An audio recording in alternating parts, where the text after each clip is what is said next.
story I've got for you today is called Felix, and it's written by Pamela Allen. I think Felix is the big ginger cat in this story. Felix by Pamela Allen.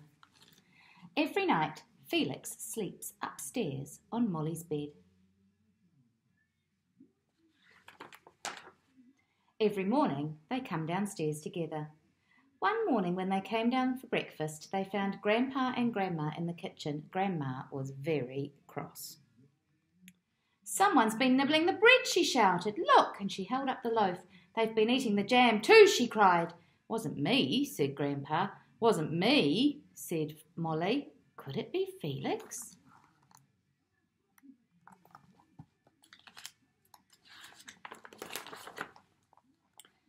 Felix knew it wasn't him. That night, when everyone was asleep, Felix jumped off Molly's bed and crept downstairs.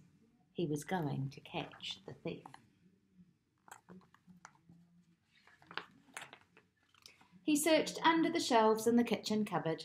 He looked up high along the bench tops. He crept into the pantry and quietly, cautiously peered around the corner. And what do you think he saw? He saw a little grey mouse licking the last of the strawberry jam from the bottom of the jam jar.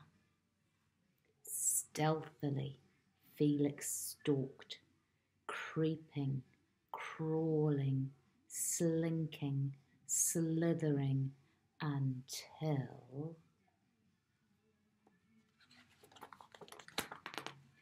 whoosh! He pounced! He tried to reach the little grey mouse at the bottom of the jar, but his head was too big. He pushed and shoved and pushed and shoved until his ears were squashed and his whiskers bent. He pushed and shoved until he was stuck in the jar.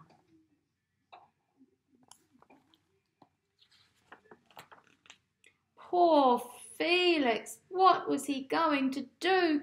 He could see the little grey mouse racing around and around and around. He tried to get rid of the jar.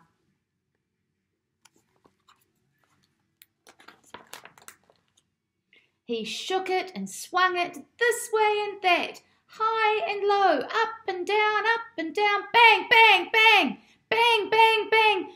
But he couldn't get it off. He banged so loud he woke Grandma. "Oh dear!" cried Grandma.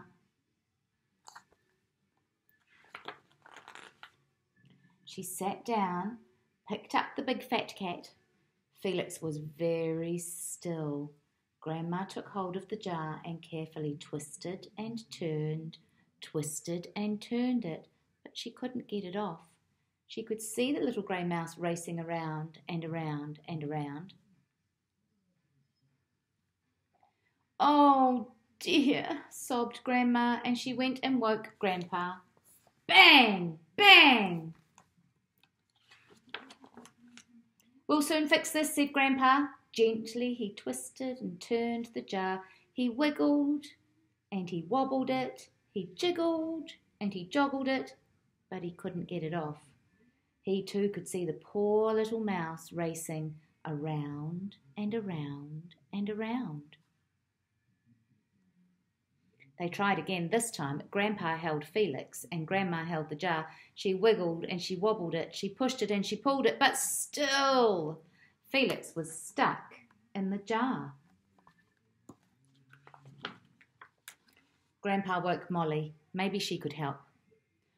"Oh, poor Felix," wailed Molly, and she gave him a great big hug.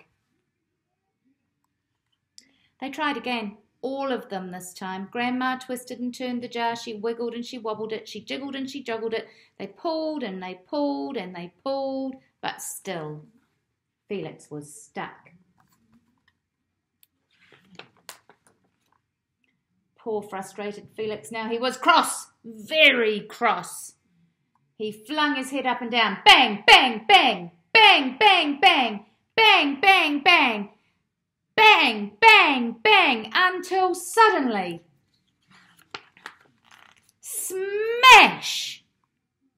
The little mouse flew high in the air.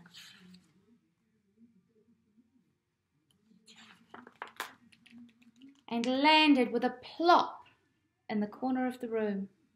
He ran and he ran out the door and was gone. That mouse won't come back, said Grandma. What a very clever cat. And she gave Felix a saucer of milk. Grandpa swept up the broken glass, and then they all sat down for a mug of hot chocolate. When the last drop was drunk, it was time to climb the stairs to bed.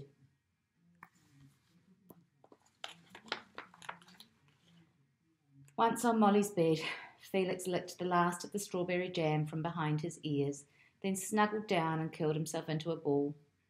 "Good night, Felix," whispered Molly, and they both fell fast asleep. I hope you enjoyed that story.